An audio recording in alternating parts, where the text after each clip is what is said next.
Vítam vás pri počúvaní podcastu Svojou cestou, ktorý prináša PDV Tech IT riešenia na mieru a účtovná spoločnosť ProBusiness. Moje meno je Jozef Horňák a dnes sedíme v našom improvizovanom štúdiu s Miroslavom Kolárom, ktorý je pokračovateľom známeho hifi klubu Senica. Zdravím vás, pán Kolár, ale poďte sa prosím našim poslucháčom predstaviť vy. Dobrý deň, ďakujem vám za pozvanie. Som rád a je mi cťou, že som vašim hosťom. Rád by som vám niečo porozprával o sebe, ale viacej by som nechal slovo vám, aby ste sa pýtali, čo vás, po prípade vašich poslucháčov, bude najviac zaujímať. Ja iba tak v krátkosti by som sa predstavil. Teda moje meno je Miroslav Kolár, zaoberám sa amatérsky zberateľstvom a povedal by som zachraňovaním starej vintage elektroniky alebo audio elektroniky, aby som to bližšie špecifikoval. A viac menej považujem to za svoju záujmovú činnosť, aj keď popri tom máme ešte rôzne ďalšie činnosti, jak sa povie, ktoré sú pre mňa nosné a najdôležitejšie, ale vintage elektronika a audiotechnika sú pre mňa neodmysliteľnou súčasťou života, bez ktorej si nedokážem vlastne predstaviť život. Pokračujem v tom už dlhé roky. A veľmi rád by som celú túto tému dostal medzi mladých ľudí, aby vedeli, čo sa kedysi vyrábalo, v akej kvalite sa to vyrábalo, na čo to slúžilo a tak ďalej, lebo mnoho ľudí túto techniku vôbec nepozná a poznajú vlastne už len tie novodobé prístroje od streamerov cez prenášače signálu, Bluetooth a podobne. Nikdy takéto veci predtým neboli a rád by som ich teda do toho zasvetil. Ja som sa ozvučovaniu a osvetľovaniu akcií podujatí venoval nejakých 10, možno 12 rokov. Dnes už to je minimálne 15 rokov dozadu. Tejto technike sa ešte celkom tak spätne orientujem, ale poďte nám o tom povedať viacej. Ako ste sa k tomu vlastne vy dostal? No ja by som od tej odzvučovacej a osvetľovacej techniky trošku odbočil, pretože také moje užšie zašpecifikovanie je taká domáca, alebo povedal by som home audiotechnika.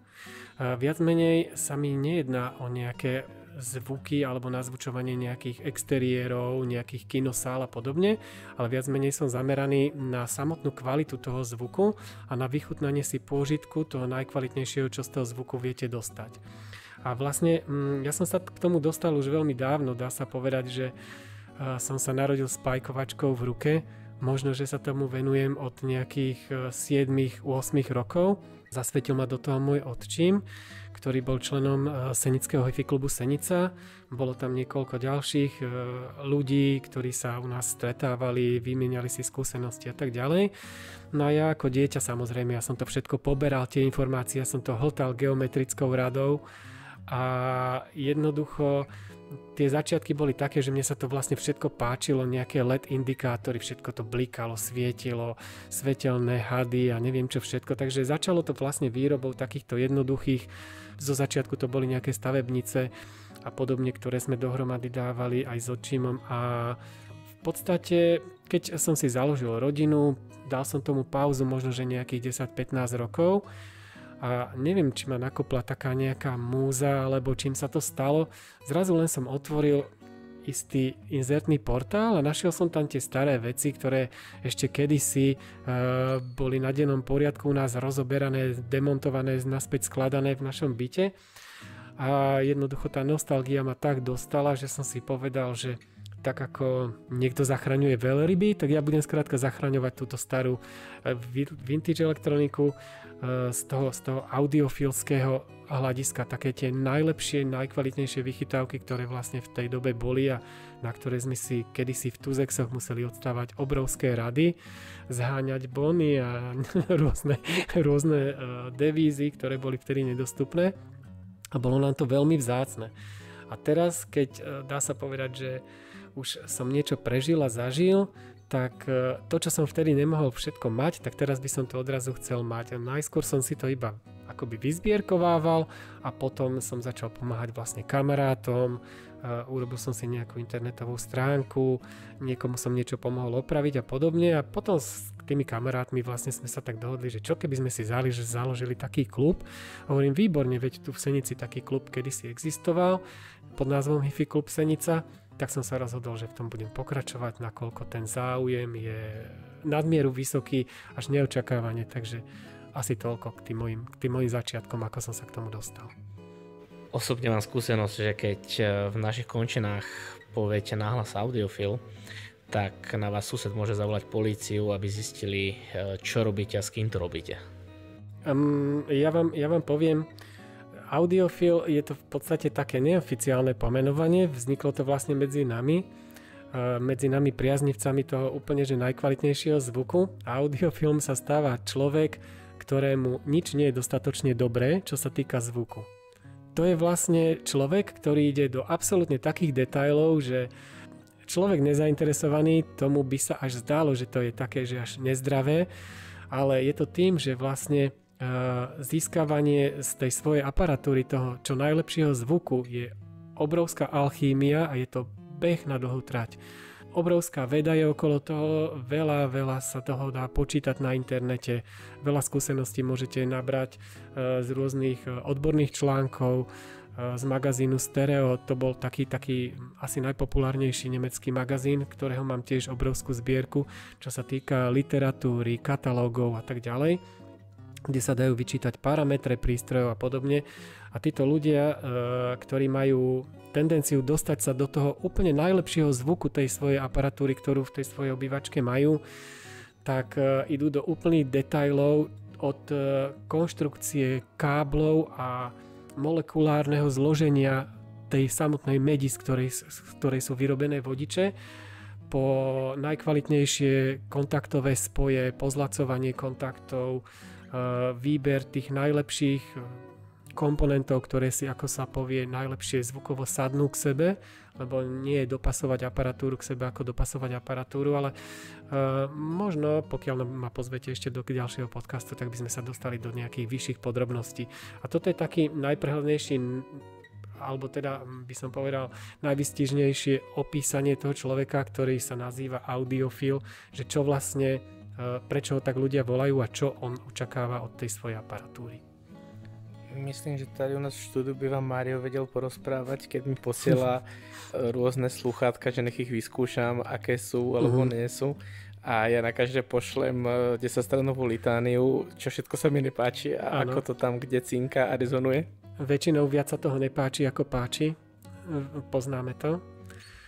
Čo sa týka tých sluchátiek ako takých, tak ja som bol najviac zameraný na reprosústavy. To bolo obrovské množstvo reprosústav, ktoré mne sa dostalo do rúk, lebo ja hovorím, že najdôležitejšie je mať ten zvuk, ako sa povie, v tej podobe, v ktorej ho dokážem počúvať najväčší čas počas dňa.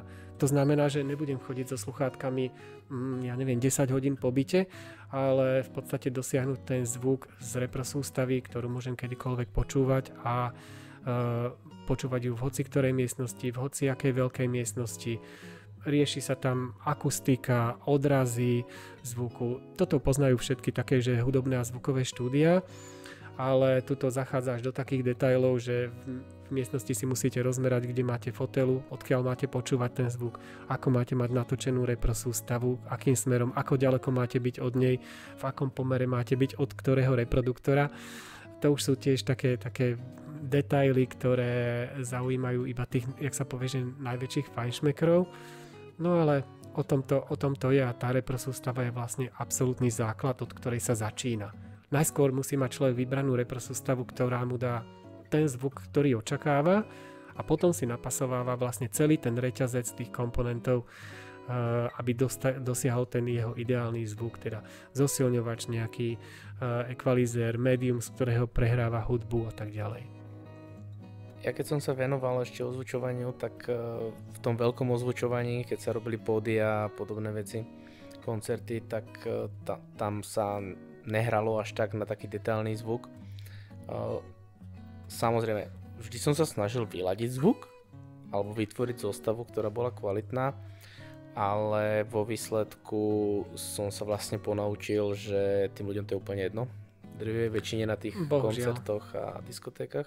Nechcem nikoho uraziť, ale naozaj väčšina ľudí, ja tomu hovorím, že dnešná generácia ľudí, že oni sú tak trošku hluchí, ale ako hovorím, nechcem sa nikoho dotknúť, je to spôsobené tým, aká je doba. My sme chodievali s deckami po ulici s boomboxom na pleci, to bol super zvuk. Dnes keď vidím, ako ide niekto a tancuje si s telefónom v ruke, ktorý iba vlastne piští, že to nemá žiadny solidný zvuk, tak sa na tým človek tak akože pousmeje, ale to je tým, že vlastne oni túto kvalitnejšiu techniku nikdy nepoznali. A keď si vlastne dnes idete kúpiť niečo do predajne, tak buď to je tá technika absolútne cenovo nedostupná, alebo si kúpite aj za dobrý peniaz, ale je to taká vec, ktorá hrá, nejako to hrá samozrejme, ale ten zvuk je taký, že pre nás, čo poznáme zvuk ako taký, aký má byť, tak je to zvuk absolútne nepriateľný týchto nových prístrojov. Digitalizácia je v tomto smere, v tom audiofilskom smere je absolútne tou asi najväčšou skázou, ktorá nás mohla, ako sa povie, že stretnúť, pretože ten analógový zvuk je ničím nenahraditeľný a vlastne na tých rôznych prevodníkoch zvuku digitálnych dochádza k stratám, k šumu, k medzikanálovým presluchom, k vyššiemu skresleniu a je ten zvuk taký viacej umelý, nie je taký prirodzený, takže o toto tu ide, aby ten zvuk ste vnímali ako zvuk, on bude vždy reprodukovaný, poviem to tak, nikdy to nie je živá kapela, ktorá stojí pred vami, ale pri dodržaní celého toho reťazca, ktorý je analógový, tak máte pocit vyslovene, ako keby ste boli na koncerte. Takže na tom si to vlastne všetkom zakladáme, tú našu snahu. Pre mňa v tomto veľmi zaujímavé, že drvivá väčšina štúdií nahrávacích funguje vlastne ako keby stále v analógu.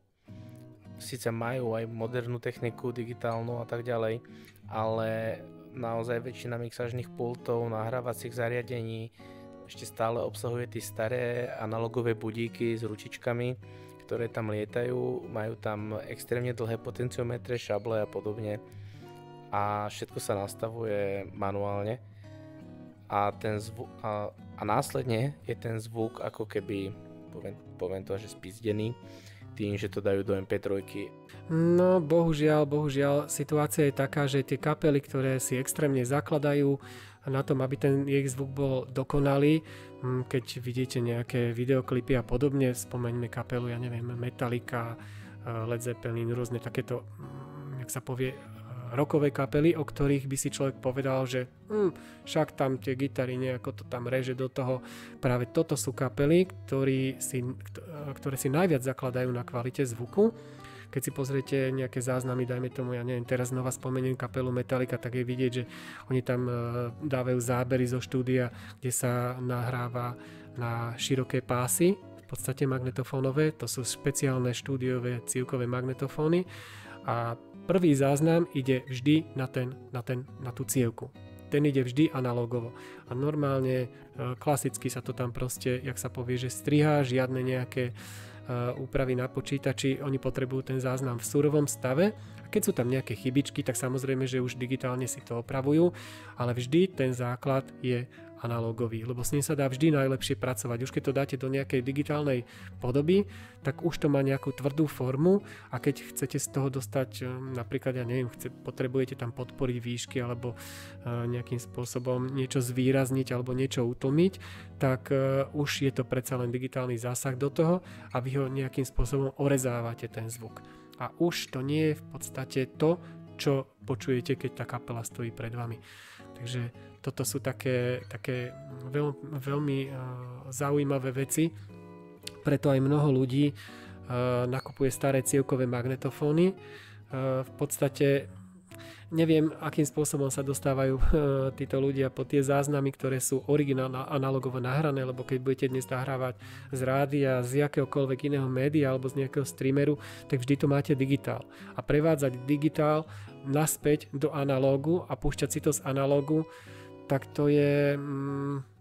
Nevidím v tom žiadny efekt. Pochopím ľudí, ktorí majú nejaké staré cievky, kotúče, ktoré si ešte kedysi ponahrávali, že to majú klasický analógový záznam, tak tí si toho teda najviac cenia. Ale zas dá sa povedať, že je tam určitá časť aj tej nostalgie, prečo to ľudia používajú, tieto prístroje, a už len to, že to púšťajú z toho prístroja, z ktorého to púšťajú, tak to v nich nadvodzuje tú správnu atmosféru a prenesú sa naspäť do tých svojich čiast. Takže ono všetko so všetkým súvisí a preto sa venujeme tomu, čomu sa venujeme, aby sme si robili radosť sami sebe, a to je asi v celom tom také najdôležitejšie.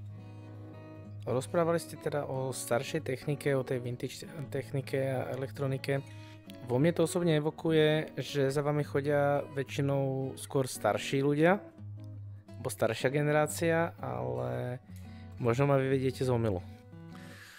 Je to tak, ale môžem povedať, že je tam hlavne v poslednom čase jedna veľká zmena, že vlastne títo, jak by som to povedal, navrátilci audiofilovia, ktorí sa vrátili naspäť k tej vintage technike, tak ako mne to bolo veľmi vzácne, ešte keď som bol dieťa, pričuchol som k tomu a začal som všetko odpozerávať od svojho otčíma, tak vlastne takto teraz odpozerávajú aj iné deti, iných rodičov, ktorí vlastne sa k tomu naspäť vrátili. A bol som z toho naozaj veľmi milo prekvapený, že aj mladí ľudia zistujú, že naozaj tá staršia audiotechnika fungovala na veľmi zaujímavých princípoch a išiel z toho veľmi zaujímavý zvuk. Takže väčšinou, keď niekto príde, tak už si so sebou zoberie syna alebo si zoberie so sebou známeho kamaráta, spolupracovníka, ktorému sa pochvália a podobne. Takže momentálne je to už tak na takej úrovni, že pol na pol. A je to aj vidieť, čo sa týka toho servisovania tých vecí, že niekto pracuje vonku v zahraničí, donesie si zo zahraničia nejaký prístroj, ktorý kúpi napríklad niekde na Blšáku a teraz nevie si s tým poradiť.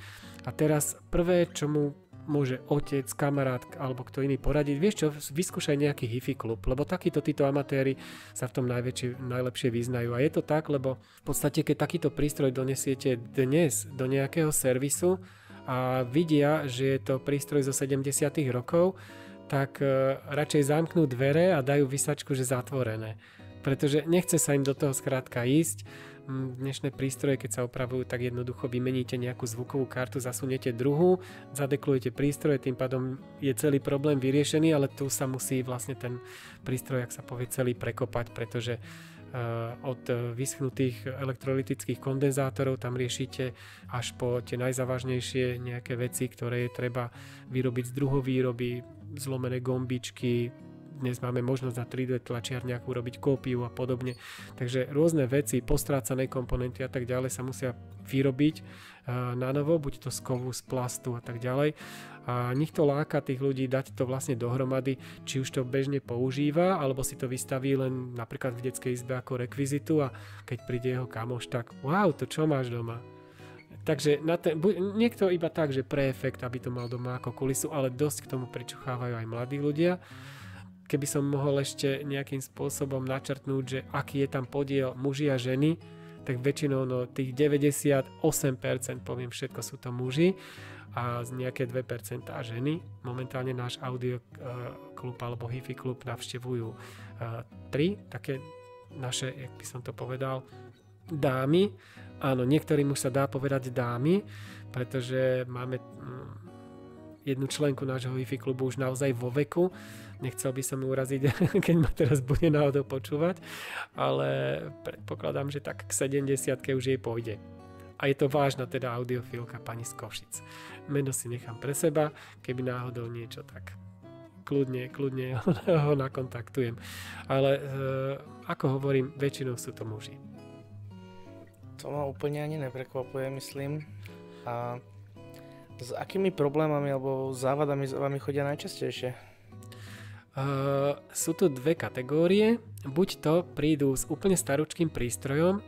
Ja tiež na sebe už začínam badať niektoré veci, že čím viac sa tomu venujem, tak tie veci z tých, dáme tomu 80 rokov, 70 rokov už mi začínajú byť málo a idem ešte do tých starších vecí, do lampových prístrojov a podobne.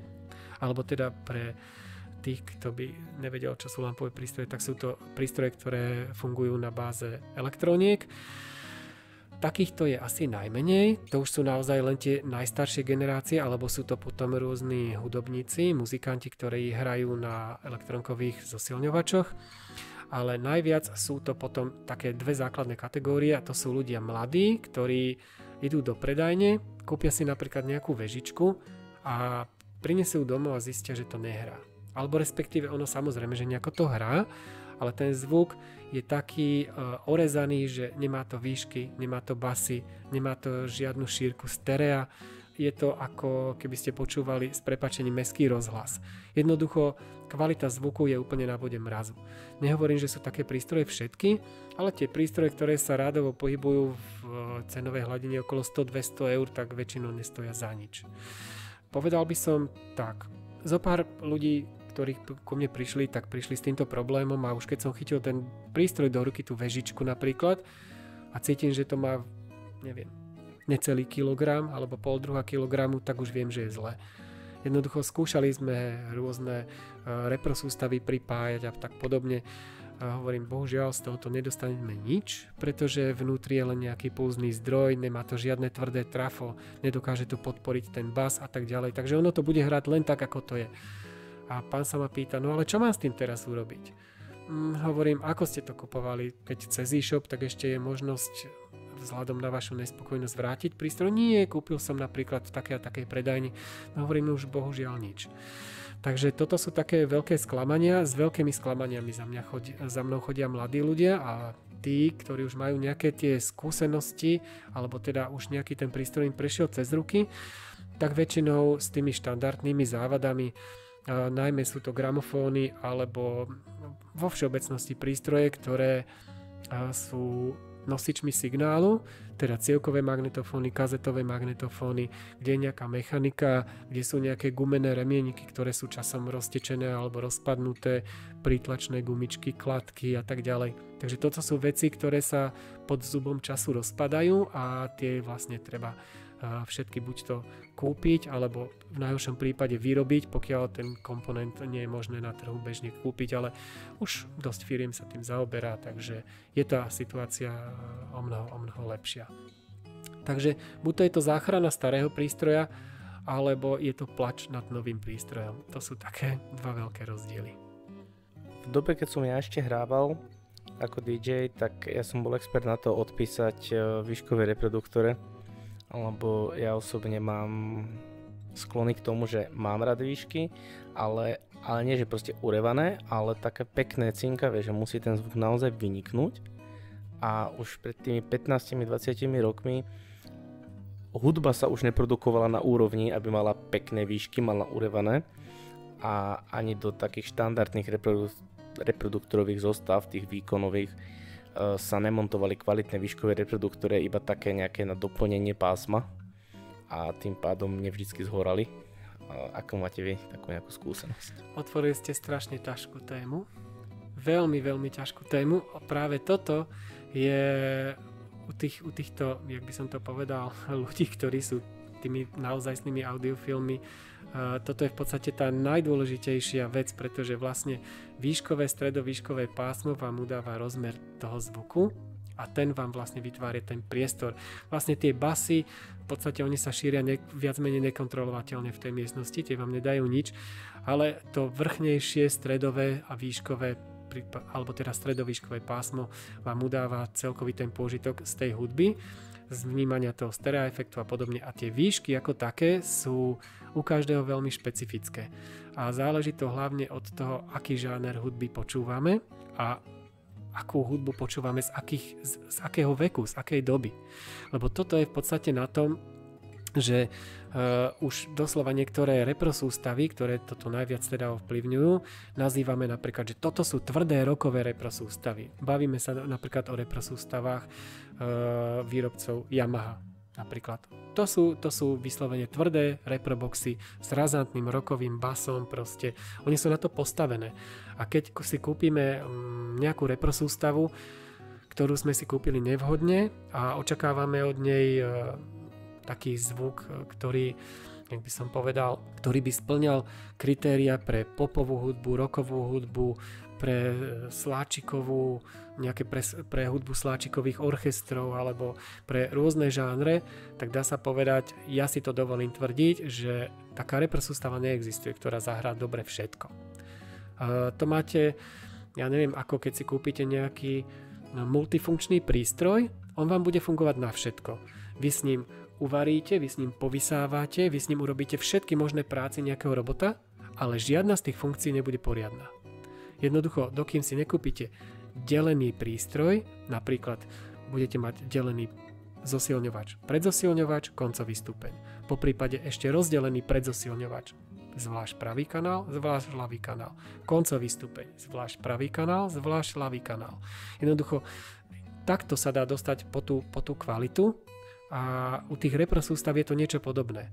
Keď si kúpite kompaktnú reprosústavu, väčšinou až na pár rôznych takých naozaj že top výrobcov, dokým nie je to rozdelené, tá reprosústava a vyladená na ten zvuk, aký potrebujete alebo aký očakávate, že sú to napríklad reproboxy, také nejaké party reproboxy, takto by som ich nazval, a očakávali by ste od nich, že vám budú dobre prenášať hudbu, ktorú produkuje nejaký sláčikový orchester.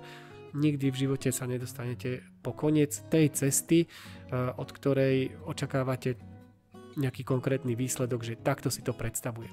Nikdy sa vlastne k tomu nedostanete. Takže je treba aj počítať nejaké recenzie, v podstate nechať si poradiť, po prípade ísť do posluchového štúdia, kde vám pustia rôzne žánre hudby, napoja reprosústavu na rôzne zosilňovače, pretože nie každý hrá rovnako, nie každé médium vám produkuje zvuk taký, aký vy očakávate. Iný zvuk máte z LP platne, iný zvuk máte z cievkového magnetofóna, iný zvuk, keď streamujete hudbu.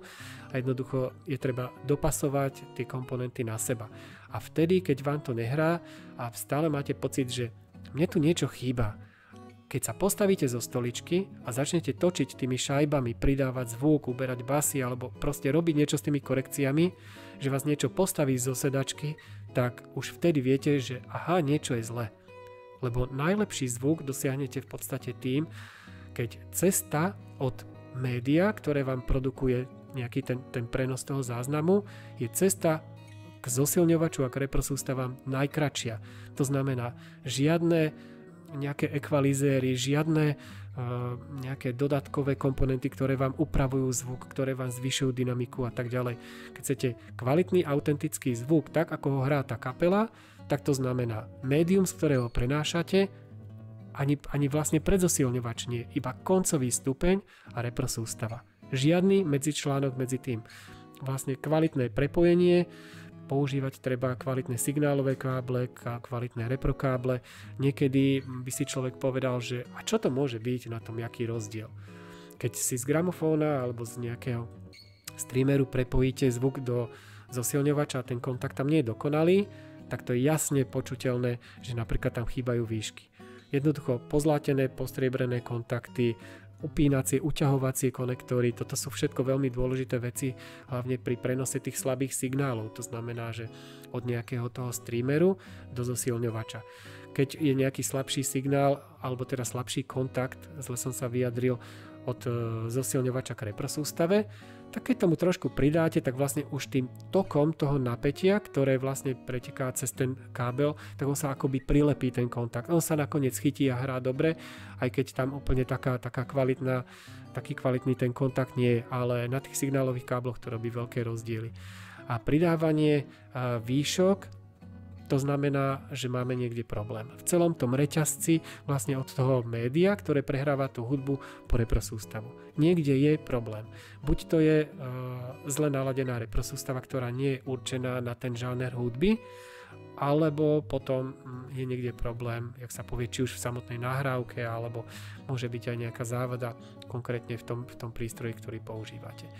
A odpálený výškový reproduktor, no je ťažko povedať, ale mnoho takýchto výrobcov, ktoré vyrábajú reprosústavy na ozvučenie exteriéru, nekladú až taký veľký nejaký nárok na to, aby bola tá reprosústava kvalitne vyladená. To znamená, že výšky, stredy, basy, aby išli v nejakej vyrovnanej rovine, aby to hralo v všetko to, čo to má hrať a aby tam bolo počuť všetko, čo tam má byť počuť.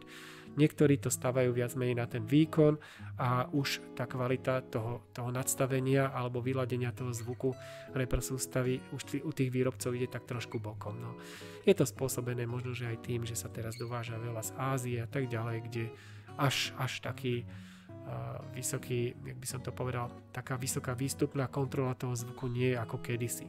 Kedysi naozaj, že top špičkoví výrobcovia reproduktorov, neviem teraz presne, že ktorí to boli, o ktorých sa jednalo, ale viem, že mali vyslovene postavený svoj vlastný tunel. Vyzeralo to ako tunel normálne niekde na diaľnici a v tom tuneli, kde boli oblé steny, aby sa ten zvuk nemohol nikde odrážať, tak tam robili testy tých repro sústav. Veľmi veľké peniaze sa do toho investovali a z tých dielní týchto výrobcov vychádzali absolútne špičkové výrobky. Ale tie repro sústavy, ktoré sú na exteriérové ozvučenie, tak tam sa to až takto nerieši. Takže človek to musí brať asi tak, že rôzne veci máme na rôzne účely. A od tej exteriérovej repro sústavy asi nemožno toľko očakávať. Okrem nejakých kapiel, ktoré investujú obrovské peniaze do svojich aparatúr, kde im extrémne záleží na tom zvuku. Keby som spomenul napríklad kapelu Dire Straits, tak to je zvuk, ktorý je veľmi ťažko porovnateľný s mnohými inými ďalšími nahrávkami rôznych rockových kapiel. Sú určité kapely a určité záznamy také, že keby ste to počúvali len z bežného rádia alebo z televízora, tak vôbec vás tá hudba nezaujme. Musíte ju počuť v tej kvalite, aby vás zaujala, v tej kvalite, ako to nahrala tá kapela. Inak je to pre vás taký plochý záznam a aj keď vám tú skladbu niekto bude každý deň hrať v rádiu, tak vás skrátka nezaujme, dokým nebude dobre nahrať. Ja tam dám ešte takú vsuvku z trošku iného súdka, keď sa bavím o tom vyladení zvuku, tak málo ľudí vie napríklad, že luxusné automobilky alebo luxusní výrobcovia motocyklov majú zvlášť firmy, ktoré majú zvlášť oddelenia, ktoré ladia výfuky a motory na rôzne zvuky. A existuje dokonca pracovný obor zvukár výfuku. Možno sa veľa ľudí teraz bude smiať, ale auta typu Ferrari, Lamborghini, Bentley majú veľmi precízne ladený zvuk výfuku, aby bol nezameniteľný s hociakým iným autom.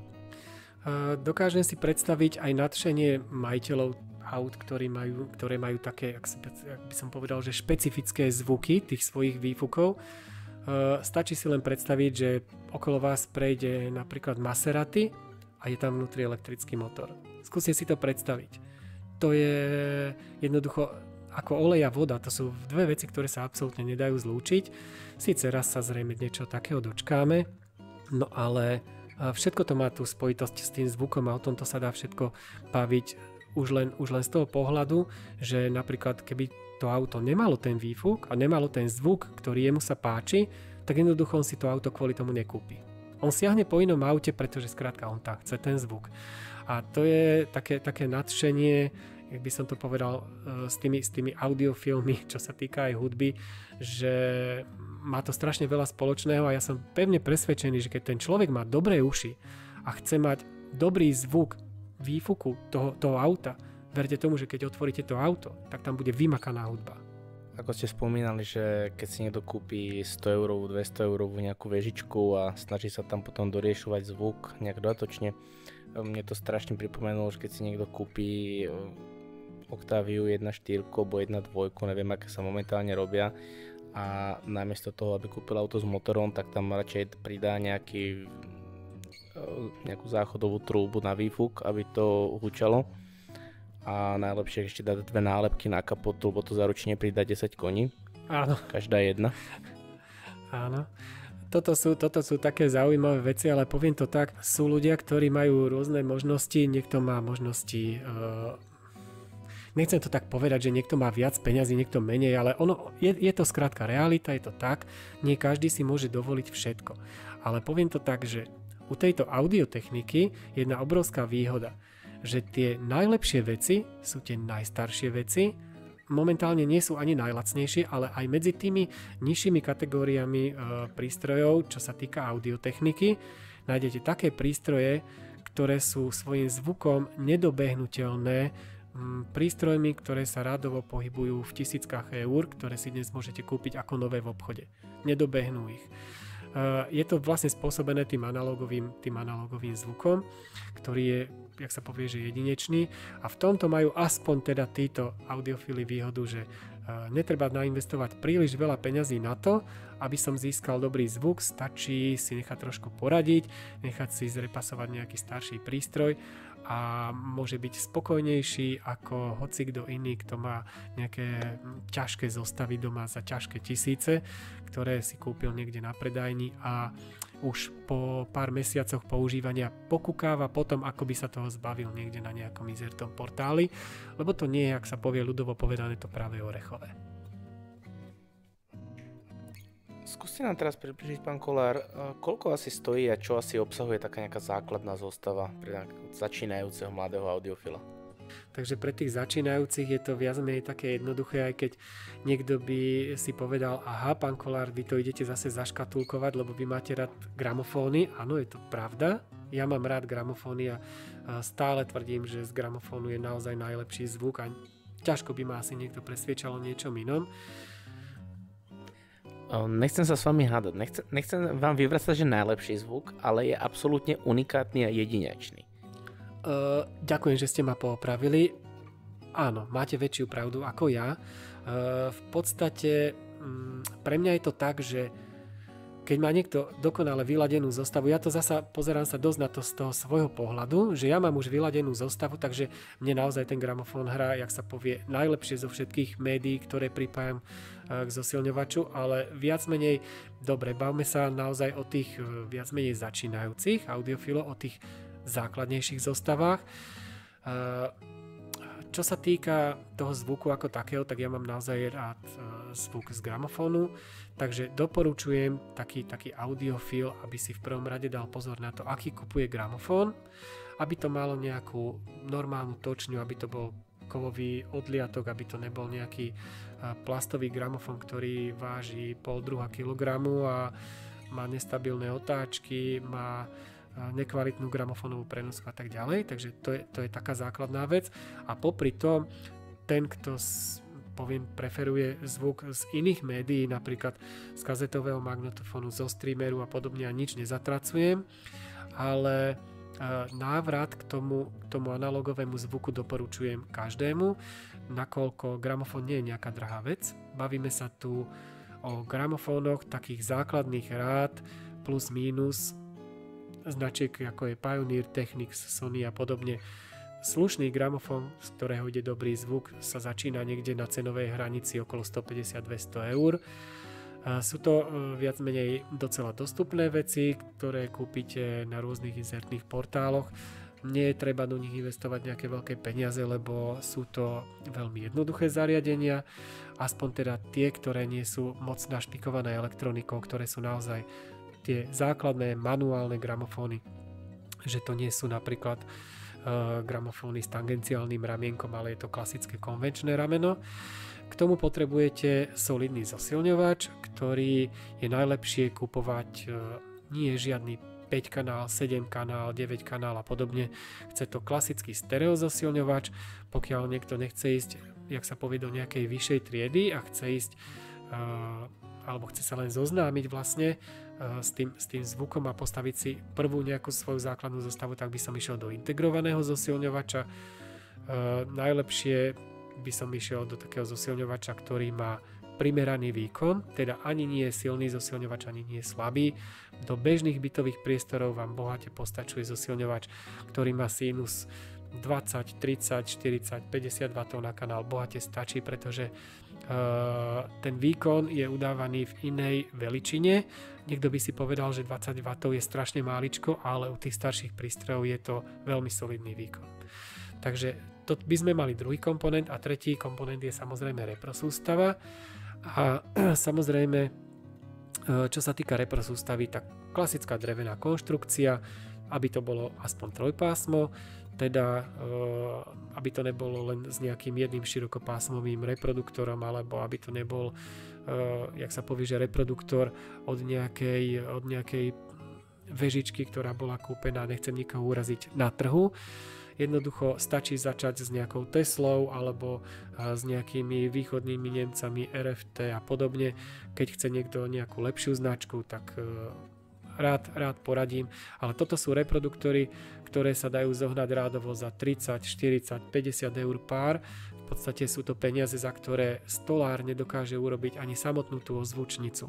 A za takýto peniaz už dostanete taký zvuk, že povedal by som, ktorý predčí očakávania človeka, ktorý bežne počúval doteraz hudbu napríklad z telefónu alebo z reproduktorov z televízora a podobne, tak len z takejto zostavy, ktorú dá dohromady za 250-300 eur, bude maximálne očarený a potom si vlastne môže urobiť nejaký rozhľad a rozhodne sa, či chce ísť ďalej do niečoho lepšieho, väčšieho, alebo ho to nejakým spôsobom neučarilo a zostane pri tom, čo mal doteraz. Ale pre tých začínajúcich doporučujem niečo takéhoto, pretože ak by ho to náhodou nejakým spôsobom neoslovilo, tak nie je problém sa toho potom jednoduchým spôsobom zbaviť, odpredať sa za také ľudové ceny kedykoľvek. Ja si dovolím vás ešte doplniť v jednej veci troška.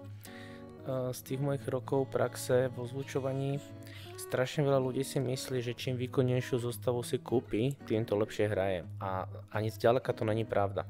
Súhlasím s vami. Aby reproduktory hrali dobre, musia, ako sa hovorí, že byť vybudené.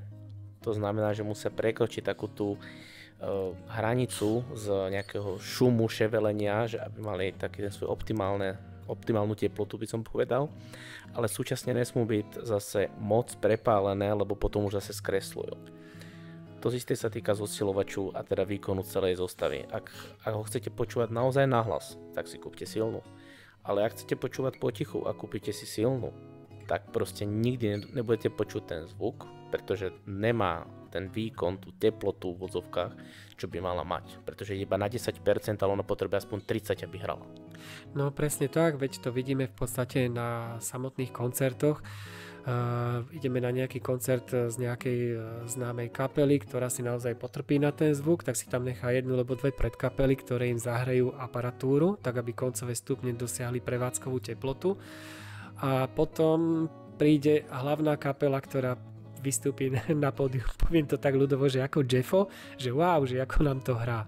A to je v podstate tým, že prvé 2 hodinky im tam zahrá nejaká predkapela alebo prvú hodinku, oni im vlastne zahrajú celú tú aparatúru a ona tá aparatúra potom hrá úplne inak. A to isté je aj v tých domácich podmienkach.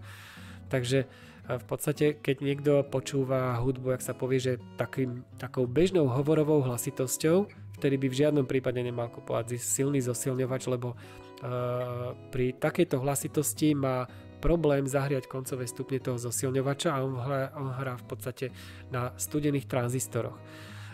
Keď sa pozrie človek aj na parametre toho prístroja alebo na parametre reprosústavy, tak máte napríklad, reprosústava má rozsah od 20 Hz do 20 kHz napríklad, ale v zátvorke je uvedené od 20 W.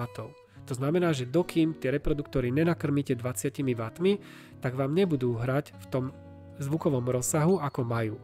A to je práve choroba niektorých takých ľudí, ktorí sú trošku pomýlení s tým, že si myslia, že čím si kúpia vyššiu triedu a silnejšie, tým im to bude lepšie hrať. Ale potom si to donesú domov a zistia, že to nehrá. A čuduje sa, že čím to asi tak môže byť. Teda príliš silné reproduktory, príliš silný zosilňovač vždy je problém. Takže do tých bytových priestorov je treba kupovať to, čo je určené do bytových priestorov. Povedal ste, že základ tej zostavy je teda kvalitný zdroj, napríklad gramofón, adekvátny zosilovač a reprosústava. Pochváľte sa nám, že v akej úrovni sa momentálne pohybujete vy, aký máte vy doma aparát. Takže ja som prechádzal x tými zmenami, čo sa týka mojej aparatúry a trvalo mi asi 10 rokov, kým som dosiahol svoj zvuk. Bol to naozaj beh na dlhú trať. A nakoniec som zistil, že najviac mi vyhovujú pravdepodobne títo dvaja výrobcovia. Jeden je z konca 80 rokov prístroj, to je Acouphase E305 zosilňovač a hrám na gramofón GVC Quail Y66F. V podstate Prešlo to x tými zmenami, prekáblovávaním prístrojov, výmenami gramofónových prenosiek, výmenami fonopredzzosilňovačov, transformátora, ktorý, jak by som to povedal, pretransformováva zvuk z MC prenosky na úroveň výstupu magnetodynamickej prenosky. To sú veci, na ktorých som sa v podstate aj ja ešte len učil a o ktorých vedomosti som si získaval až postupne. Pretože nie všetky veci som aj ja poznal hneď do začiatku. Napríklad o MC vstupných transformátoroch sa dodnes 99% tam na Slovensku ani nesníva. Ja to používam približne nejakých 12-15 rokov a viem, že keď som sa rozprával s ľuďmi, tak absolútne nevedeli, o čom hovorím, a sú to také veci, že po ktoré sa človek ťažko dostáva, pretože boli určené napríklad len pre americký alebo pre japonský trh, takže tu sa doteraz nevyskytovali. Alebo nejaké napríklad vákuové taniere, na ktoré sa prisaje gramofónová platňa, aby bola v ideálnej rovine, pretože žiadna gramofónová platňa nie je úplne ideálne rovná a existujú vákuové taniere, ktoré si ju vlastne prisajú a vtedy ten jak by som to povedal, povrch je absolútne ideálne rovný a prenos je najkvalitnejší. A to sú všetko také zmeny, takže toto mám jednu takú zostavu, ktorú používam v pracovni, a druhú zostavu mám od spoločnosti Luxman. Zosilňovač mám S505 a D700 CD prehrávač, aj keď CD prehrávač používa viac menej moja vnúčka. Ja nie som moc na CD zvuk, ale mám viac menej takú docela rozsiahlú zbierku CD médií, takže aby som si ich mal na čom púšťať, tak z času na čas si pustím CDčko, a inak hrám z gramofónu, to je tiež GVCčko, a to je zase GVC QL55. Takže jeden z takých tiež najvyšších modelov. A repro sústavy, jednu mám takú vintage, je to moja srdcová záležitosť, Pioneer CS88A, tu používam vlastne k tomu Acufaceu, a k Luxmanu používam zostavu Tannoy Kensington. To je anglická repro sústava Dual Concentric. Tí, ktorí vedia, poznajú, tak budú vedieť, o čom hovorím, ale niekedy sa k tej téme môžeme vrátiť. To už je pre takých naozaj asi najnáročnejších poslucháčov. Čo by ste na záver odporúčili našim poslucháčom, alebo aké rady by ste im dali takto v záveru? No, v prípade, že sa rozhodne niekto, kto nie je veľmi ešte zorientovaný v týchto veciach, tak rozhodne by som mu doporučoval, aby sa najskôr s niekým poradil. Kľudne môže kontaktovať aj mňa, určite na záver nejaký kontakt poskytneme, kde som zastihnutelný.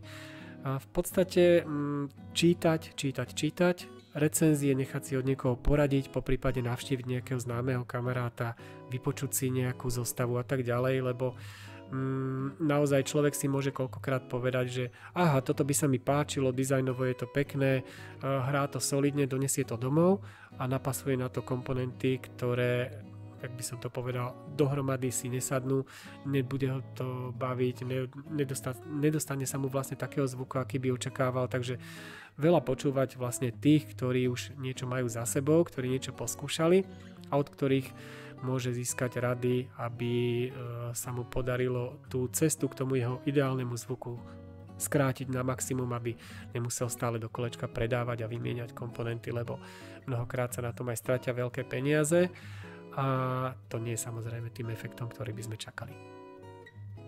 Čo by ste poradil našim poslucháčom, aby sa vyhli? Aby sa vyhli čomu? Nejakým problémom alebo takým prehreškom. Aby sa vyhli problémom, to znamená najlepšie sa poradiť predtým, než si starší vintage prístroj kúpim, s nejakým servisákom, ktorý sa zaoberá týmito vecami, či už teda so mnou alebo s rôznymi členmi nášho hi-fi klubu Senica, pretože my sme veľmi ochotní pomôcť poradiť jeden druhému, niekedy tie rozhovory po telefóne nemajú konca. Každopádne niektoré prístroje majú veľké také technické úskalia, ktorým je lepšie sa vyhnúť, ale keď už niekto, ako sa povie, z toho dôvodu, že je zberateľom a chce mať ten prístroj skrátka v tej zbierke, tak aby vedel, aké úskalia pri oprave a pri renovácii toho prístroja ho môžu očakávať, lebo niektoré sú naozaj na dlhé lakte, hlavne z tých neskorších rokov.